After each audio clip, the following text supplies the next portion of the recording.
Saviez-vous qu'il existe des lois qui régissent la manière dont le pouvoir de Dieu se manifeste dans votre vie? La plupart des gens ne réalisent pas qu'ils pensent que cela dépend simplement de Dieu. Ils choisissent de bénir l'un et non l'autre, mais ce n'est pas le cas. Il existe des lois qui gouvernent tout cela, alors restez à l'écoute.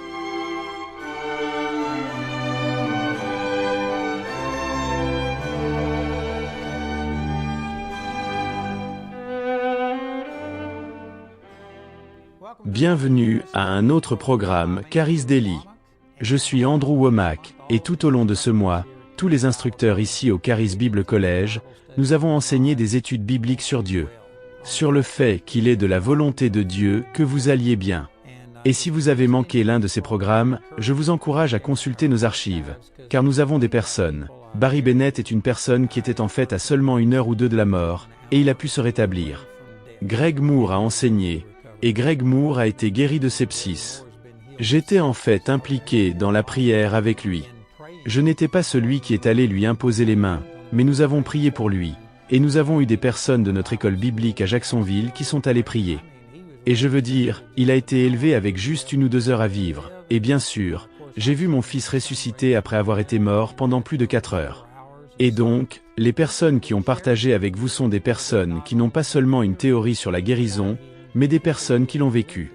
Et donc, je crois que ces programmes pourraient vraiment faire une énorme différence dans votre vie. Alors, jetez-y un œil. Nous avons tous nos études bibliques qui sont archivées, et vous pouvez y aller et consulter, et vous pouvez regarder tout cela, ce qui serait une bénédiction. Ce que je veux partager avec vous aujourd'hui est quelque chose qui m'a vraiment été d'une aide énorme, et c'est, tout d'abord, que je devais croire que c'était la volonté de Dieu de guérir, et pas seulement de guérir certains, mais de guérir tous. J'ai dû cesser de placer ma foi dans ma foi et d'essayer de faire en sorte que Dieu me guérisse en fonction de ce que j'avais fait, car au moment où vous commencez à vous désigner et à dire « Dieu, j'ai fait ceci et cela, et maintenant je mérite votre pouvoir de guérison », au moment où vous commencez à mettre la responsabilité de cette guérison sur vos épaules, je peux vous garantir que Satan va trouver une faille dans votre armure.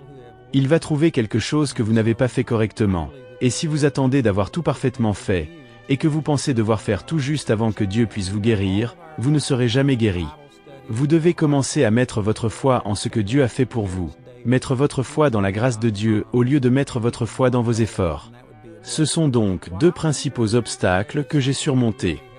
Mais même après avoir commencé à comprendre ces choses, le fait que vous priez pour la guérison et que vous ne la voyez pas, que ce soit en vous-même ou s'il y a un délai entre le moment où vous priez et demandez et le moment où vous la voyez se manifester, ou si c'est vous qui priez pour une autre personne et que vous priez pour elle et au lieu d'être guérie, elle continue dans cette situation où elle meurt en réalité. Vous avez ce conflit entre ce que vous voyez et ce que vous avez dans la parole de Dieu en tant que promesse et la plupart des gens sont plus influencés par leur expérience personnelle que par la parole de Dieu. La plupart des gens interprètent la parole de Dieu en fonction de leurs expériences. La vérité est que nous devons interpréter nos expériences à la lumière de la parole de Dieu. L'une des choses qui m'a vraiment aidé est dans le chapitre 5 de Marc, où cette femme est venue et a touché l'ourlet du vêtement de Jésus, et elle a été miraculeusement guérie.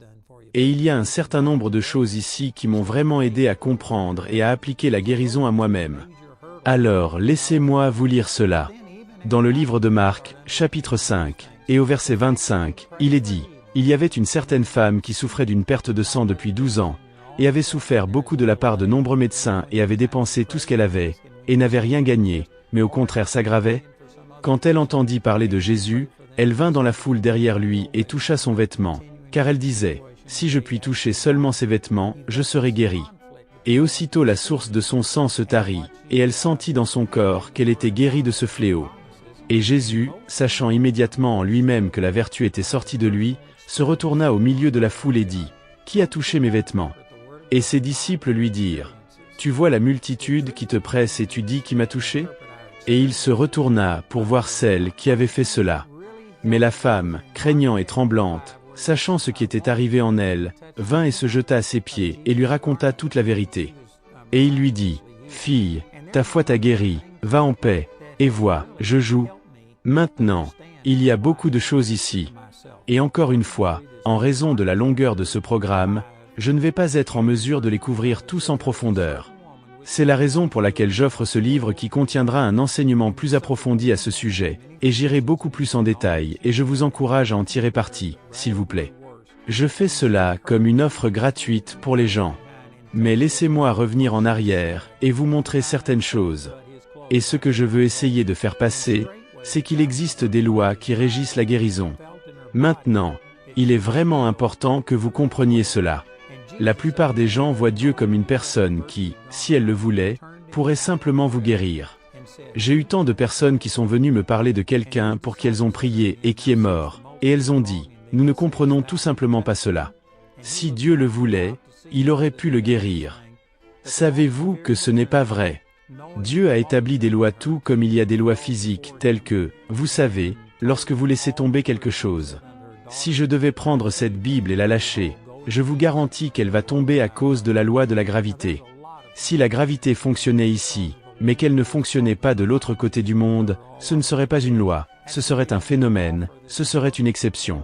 Une loi est quelque chose de constant, c'est quelque chose d'universel, c'est quelque chose qui ne change tout simplement pas. Vous savez, il y a eu un crash d'avion majeur ici à Colorado Springs, je pense qu'il y a environ 30 ans ou quelque chose comme ça, et l'avion était en train de manœuvrer pour atterrir à l'aéroport, et tout à coup, il a en fait accéléré et est juste allé droit dans le sol. Et ils n'ont trouvé aucune autre partie de cet avion, juste peut-être un petit morceau comme ceci.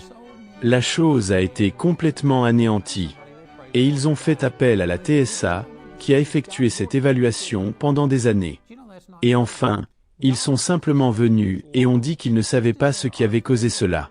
Ils ont dit qu'il y avait des causes inconnues. Et plus tard, ils ont finalement, c'est là qu'ils ont évoqué la question du cisaillement du vent. Et maintenant, c'est un fait établi. Et ils reconnaissent que parfois il existe simplement ces courants verticaux qui peuvent effectivement projeter un avion vers le sol. Mais à l'époque, ils ne savaient pas cela. Mais ce que je veux dire, c'est que, voyez-vous, quand ils sont arrivés, ils ont essayé de découvrir, s'agissait-il d'une erreur de pilote? S'agissait-il d'une défaillance mécanique? Était-ce ceci? Était-ce cela? Et ils ont examiné toutes ces choses. Mais personne n'a remis en question l'idée que la gravité aurait pu augmenter brusquement et devenir 10 fois supérieure à la normale à ce moment-là? Vous voyez, ils n'ont même pas envisagé quelque chose comme ça parce que la gravité est une loi. C'est quelque chose de constant. Cela ne varie pas. Quand une personne tombe d'un gratte-ciel, les gens se demandent, pourquoi a-t-elle explosé sur le sol? Eh bien, Dieu aurait pu l'arrêter. Non, il y a des lois. Il y a des lois naturelles qui gouvernent. Comment les choses fonctionnent dans le domaine physique. Et les gens le comprennent. Si vous descendez d'un bâtiment de 10 étages, vous devez vous attendre à toucher le sol car il y a une loi de la gravité. Et la plupart des gens comprennent cela dans le naturel, mais lorsqu'il s'agit des choses spirituelles, ils pensent simplement que Dieu peut faire ce qu'il veut. Et que, vous savez, c'est juste, si Dieu le voulait, il aurait pu guérir cette personne. J'ai en fait des amis qui ont dit dans un livre qu'ils ont écrit à ce sujet, ils ont dit qu'ils étaient en colère contre Dieu parce que Dieu aurait pu guérir cette personne. Ce n'est pas vrai. Dieu a établi des lois. Vous savez, si une personne tombe d'un bâtiment de 10 étages et touche le sol, Dieu aurait pu suspendre la gravité et sauver cette personne. Mais s'il avait fait cela, eh bien, combien de personnes auraient été tuées si tout à coup elles conduisaient sur une route en s'attendant à ce que la gravité les maintienne sur le trottoir? Et au lieu de cela, elles flottaient simplement dans l'espace et heurtaient un bâtiment ou un arbre ou quelque chose comme ça. Si Dieu suspendait ces lois naturelles et des choses, cela pourrait sauver une personne, mais cela en tuerait d'autres. Dieu a établi les choses et elles vont rester ainsi. Il y aura du printemps, de l'été, de l'hiver et de l'automne. Et c'est justement ainsi que Dieu a créé les choses. Le soleil va se lever, Dieu ne va pas changer ces choses.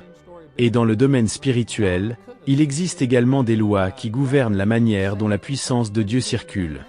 Vous savez, un autre exemple de cela est l'électricité. Et l'électricité circule mieux à travers le cuivre qu'à travers le bois. Et il y a des gens qui travaillent mieux le bois que le cuivre. Le bois est moins cher que le cuivre. Et donc ils pourraient penser, eh bien, je ne veux pas utiliser de cuivre, je vais utiliser du bois pour câbler ma maison. Mais saviez-vous que l'électricité ne circulera pas à travers le bois de la même manière qu'elle circule à travers le cuivre? Et peu importe ce que vous voulez, peu importe ce que vous pensez, vous devez apprendre quelles sont les lois de Dieu et vous devez apprendre à coopérer avec elles. C'est la même chose dans le domaine spirituel. Dieu a établi des lois sur la manière dont sa puissance agit. Et vous pouvez le constater dans ce cas, car cette femme n'est pas venue demander la guérison à Jésus. Personne ne l'a désigné devant lui. Il ne l'a pas approché. Il marchait simplement le long, et elle a touché l'ourlet de son vêtement. Et quand elle l'a fait, la puissance a afflué, comme de l'électricité.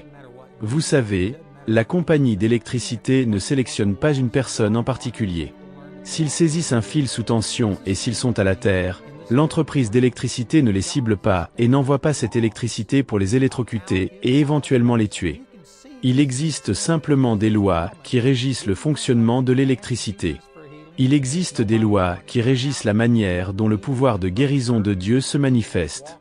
Et ce n'est pas une décision personnelle. Ce n'est pas Dieu qui vous regarde en pensant que vous n'êtes pas digne, que je ne vous aime pas assez, et c'est la raison pour laquelle je ne vous ai pas guéri. Non, il existe des lois, Dieu nous aime. Dieu veut que chacun d'entre nous soit en bonne santé, mais si cette guérison ne se manifeste pas, ce n'est pas parce que Dieu ne le veut pas. Ce n'est pas parce que Dieu ne vous aime pas. C'est parce qu'il existe des lois qui régissent comment son pouvoir s'écoule. Et voyez, c'est ce qui est arrivé avec cette femme. Quand elle a touché le bord de son vêtement, cette puissance a juste circulé, et il s'est retourné et a dit, « Qui m'a touché ?» Et vous savez, il y a beaucoup de gens qui pensent, « Eh bien, c'est une question rhétorique. Dieu sait tout. » Donc, il savait tout. Je crois que Jésus était Dieu dans son esprit, mais dans son corps physique, il n'est pas né adulte. Il est né petit bébé. Il a dû apprendre à marcher et à parler, à se nourrir et à se contrôler. Il est dit dans le 2e chapitre de Luc, verset 52, comment il a cru en sagesse, en taille et en faveur auprès de Dieu et des hommes. Jésus devait grandir dans son corps physique et dans son esprit. Maintenant, dans son esprit, je crois qu'il aurait pu s'appuyer sur les dons du Saint-Esprit et qu'il aurait pu découvrir qui était cette femme. Mais ce que je veux dire, c'est que lorsqu'il a demandé « Qui m'a touché ?», il voulait dire exactement ce qu'il a dit. « Qui m'a touché ?» Et cela est significatif car il ne l'a pas vu venir. Il ne l'a pas évalué. Il n'a pas décidé qu'elle était digne. Votre foi est forte. Non, il y a juste des lois. Comme si vous touchiez un fil électrique, je vous garantis que vous allez être choqué si vous êtes à la terre. C'est tout simplement ainsi que cela fonctionne. Et la foi peut s'étendre et vous pouvez littéralement faire couler la puissance de Dieu. Ce n'est pas lui qui reste simplement assis là à vous regarder et à vous évaluer, puis à prendre une décision personnelle en se disant « Je veux que celui-ci soit guéri et je ne veux pas que celui-là soit guéri, parce qu'il n'en est pas encore digne. » Vous voyez, si vous ne comprenez pas qu'il existe des lois qui régissent la manière dont le pouvoir de Dieu circule, alors vous interpréterez tout retard dans votre manifestation ou la mort d'une personne pour laquelle vous avez prié, et vous regarderez cela en pensant « Eh bien, Dieu aurait pu faire quelque chose de différent. » Mais non, il ne le pouvait pas car il est saint et il a établi certaines lois. Il est écrit dans le livre de Jacques, chapitre 4, verset 7, l'une de ces lois est qu'il est dit « Soumettez-vous donc à Dieu, résistez au diable et il fuira loin de vous. » C'est une loi de Dieu. Tout ce qui est écrit dans la parole, il s'engage par sa parole. Le psaume chapitre 89, verset 34 dit « Mon alliance, je ne la briserai pas, ni ne modifierai ce qui est sorti de mes lèvres. » Lorsque Dieu dit quelque chose, cela devient une alliance. Cela devient contraignant pour lui. Donc, quand Dieu a dit que vous deviez résister au diable et qu'il fuira loin de vous, cela signifie que vous devez résister au diable.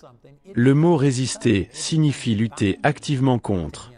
Vous devez résister au diable. Car dire « Ô Dieu, éloigne le diable de mon dos. Ô Dieu, s'il te plaît, libère-moi de cette maladie diabolique que j'ai. » Ce n'est pas vous qui résistez au diable.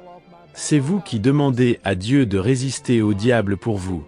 Vous devez résister au diable. Vous devez exercer votre autorité. Comme il est dit dans le chapitre 11 de Marc, verset 23, Jésus a dit, « Quiconque dira à cette montagne, enlève-toi, jette-toi dans la mer et ne doutera pas dans son cœur, mais croira que les choses qu'il dit arriveront. Il obtiendra tout ce qu'il dit. » Vous devez parler à la montagne au lieu de parler à Dieu au sujet de votre montagne. Au lieu de dire « Ô Dieu, s'il te plaît, déplace cette montagne, s'il te plaît, éloigne cette maladie de ma vie ». Non, vous devez parler à la maladie et dire au nom de Jésus, « Je te chasse. Je te résiste. » Voyez-vous, ce sont des lois de Dieu. Et il y a beaucoup de gens de bien qui désirent la bonne chose et prient en demandant à Dieu de résister au diable pour eux. Ils demandent à Dieu d'éliminer la maladie au lieu de s'adresser directement à leur montagne. Ce sont des lois de Dieu. Donc encore une fois, rapidement, juste par souci de temps, je vais devoir passer en revue certaines choses rapidement. Mais il est dit que cette femme a entendu parler de Jésus. La Bible dit dans Romains 10, 17, « Donc la foi vient de l'écoute et l'écoute par la parole de Dieu. » Vous devez donc écouter la parole de Dieu afin que la foi puisse venir à vous. C'était donc l'une des lois. Les gens périssent parce qu'ils ne connaissent pas la vérité. Jean 17, 17 dit, « Ta parole est la vérité. » Et donc, vous devez connaître la vérité de la parole de Dieu. Et si vous ne l'entendez pas, eh bien, vous n'allez pas avoir la foi. Donc, c'est l'une des lois. Vous devez entendre la parole de Dieu, non seulement avec vos oreilles, mais avec votre cœur. Et puis elle est entrée dans la foule derrière. Elle devait agir par sa foi. Et il est dit dans le chapitre 2 de Jacques, verset 20, « Mais sais-tu, ô homme vain, que la foi sans les œuvres est morte. » Il y a des gens qui entendent la parole de Dieu et entendent que Dieu guérit, mais ensuite ils ne vont pas agir en conséquence. Ils vont agir à l'inverse.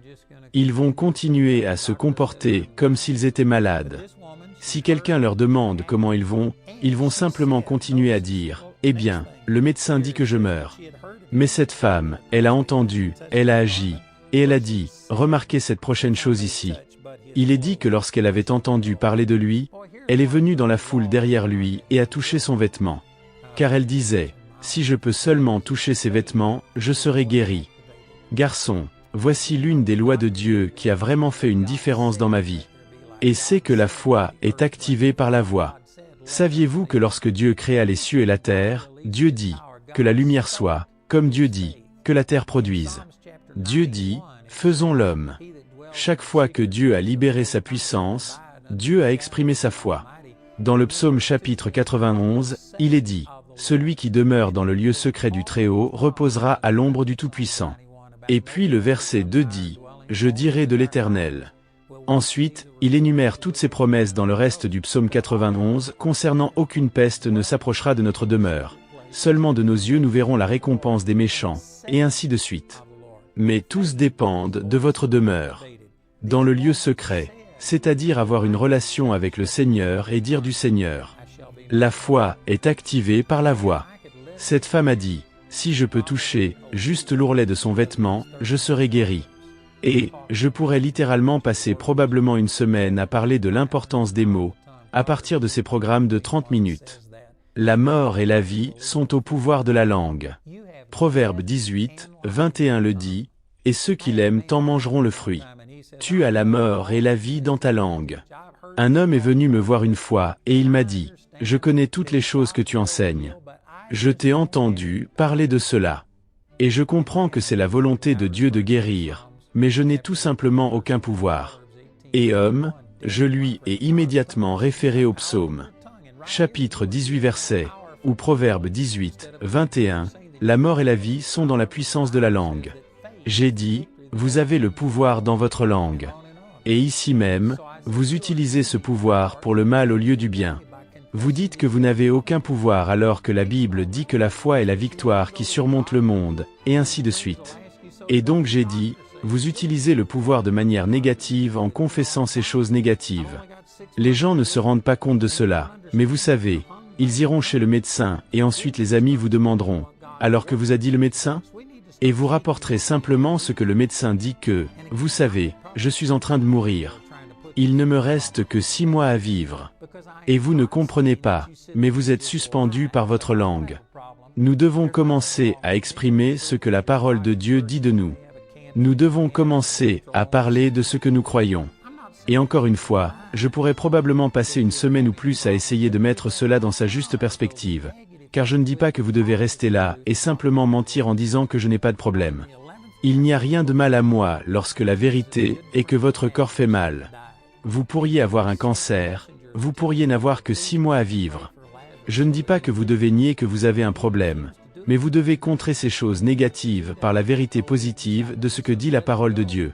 Vous savez, dans le 11e chapitre du livre de Jean, Jésus, le bon ami Lazare, est mort.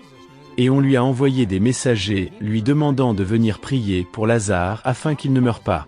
Et il a refusé de le faire pendant 2 jours. Puis, après 2 jours, il dit à ses disciples, « Allons-y, Lazare est endormi, et je vais le réveiller de son sommeil. » Et Jésus savait déjà qu'il était mort, mais il le désignait comme un sommeil.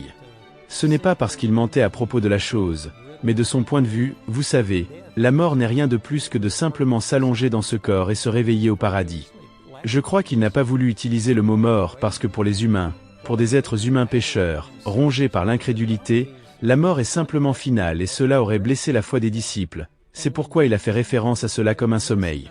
Lazare est endormi, et je vais le réveiller de son sommeil. Eh bien, ils savaient que Lazare avait été malade et ils se sont donc dit, eh bien, s'il est endormi, c'est bon. Le repos est bon pour lui. Et lorsque Jésus comprit qu'il ne comprenait pas ce qu'il disait, il dit clairement, Lazare est mort. Alors il a admis et a parlé de la vérité naturelle, mais il passe tout de suite à la chose suivante. Mais je suis heureux pour vous que je n'étais pas là afin que vous puissiez croire. Donc, voyez, il n'a pas nié qu'il y avait un problème physique, mais il a contré en disant, mais je suis heureux pour vous que je n'étais pas là afin que vous puissiez croire. Il a exprimé sa foi en plus de cela. Il n'est donc pas faux de dire qu'il y a un problème, mais je crois que Dieu est en train de changer cette situation. Le problème est que la plupart d'entre nous diront, eh bien, je sais que la parole de Dieu dit que je suis guéri, mais, et ensuite vous parlerez du problème et le problème reçoit plus d'attention, plus de prééminence que la parole de Dieu. Je ne dis pas que vous niez le fait que vous avez un problème, mais vous devez nier que c'est tout ce qu'il y a. Vous pourriez dire, eh bien, le docteur dit que c'est incurable, mais Dieu m'a guéri par ses blessures. Et c'est ce que je crois. Et c'est ce que je vais maintenir. Regardez cette femme, elle n'a pas nié qu'elle avait un problème, mais elle a dit, si je peux toucher seulement l'ourlet de son vêtement, je serai guéri. Voici donc déjà 3 petites lois dont nous avons parlé. Elle devait d'abord écouter, puis elle devait agir en conséquence et commencer à faire quelque chose. Je pourrais même développer cela en disant qu'elle devait agir de manière agressive, car saviez-vous qu'une personne ayant un problème de sang dans la culture juive, selon les lois présentes dans le livre de Moïse dans Lévitique, si une personne ayant un problème de sang touchait une autre personne, eh bien, alors cette autre personne deviendrait impure. Donc, à cause de cela, les personnes ayant un problème de sang devaient crier « impur » et les gens leur faisaient une grande place. Et donc, pour cette femme d'être dans une foule où tout le monde se presse vers Jésus et le touche, et qu'elle parvienne à s'y frayer un chemin pour toucher l'ourlet de son vêtement, vous savez, qui était jusqu'au sol. Cela signifie que, selon ma manière de penser, elle rampait probablement à travers cette foule à 4 pattes pour toucher l'ourlet de son vêtement. Elle avait probablement touché beaucoup de personnes. Et pour qu'elle fasse cela, si les gens avaient su ce qui n'allait pas chez elle, ils auraient pu la lapider à mort. Elle agissait donc selon la parole de Dieu, mais elle agissait de manière agressive selon la parole de Dieu. Elle était agressive dans sa foi. Et il y a certaines personnes qui agiront en accord avec la parole de Dieu jusqu'à un certain point. Mais si quelqu'un va vraiment opposer une forte résistance, si quelqu'un va les contrer, ils se laissent tout simplement abattre. Vous savez, nous avons de nombreux témoignages sur notre site concernant des parcours de guérison, des personnes qui ont été guéries de manière miraculeuse et je pense à Trina Porter, Bud Boop et d'autres personnes dont les proches étaient à l'hôpital et le médecin a dit qu'il n'y avait aucune chance qu'ils survivent et pourtant, ils ont été agressifs.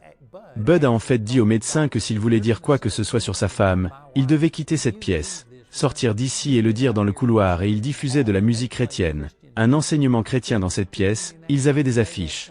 Il devait être agressif et les médecins sont même allés voir l'un des amis de Bud pour lui parler. Vous devez parler à votre ami car il est dans le déni, il ne comprend pas que sa femme ne se rétablira jamais. Mais voyez-vous, il était agressif dans sa foi et à cause de cela, Gina est complètement guérie aujourd'hui et je l'ai vue il n'y a pas longtemps et je veux dire, elle a été relevée de son lit de mort, tout comme Alistair Porter. En Écosse, je pense que c'était, et il a été élevé à cause de Trina et ainsi de suite, on pourrait continuer encore et encore.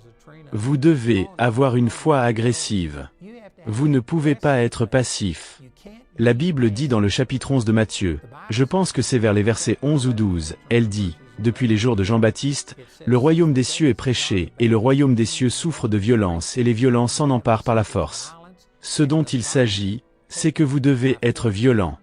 Vous devez arriver à un point où je ne vais pas accepter un non pour une réponse. Pas dans le sens où vous exigez que Dieu fasse quelque chose, mais vous savez que Dieu l'a déjà fait, et si quelque chose vous empêche, ce n'est pas Dieu, c'est le diable qui se bat contre vous, et vous n'allez permettre à rien ni personne de s'interposer et de contrecarrer votre foi. Alors cette femme entendit, elle agissait sur sa foi de manière agressive, elle parla de sa bouche et commença à déclarer que par les blessures de Jésus, elle était guérie et à cause de cela, quand elle toucha l'ourlet de son vêtement, cette puissance coula sans que Jésus ne l'évalue.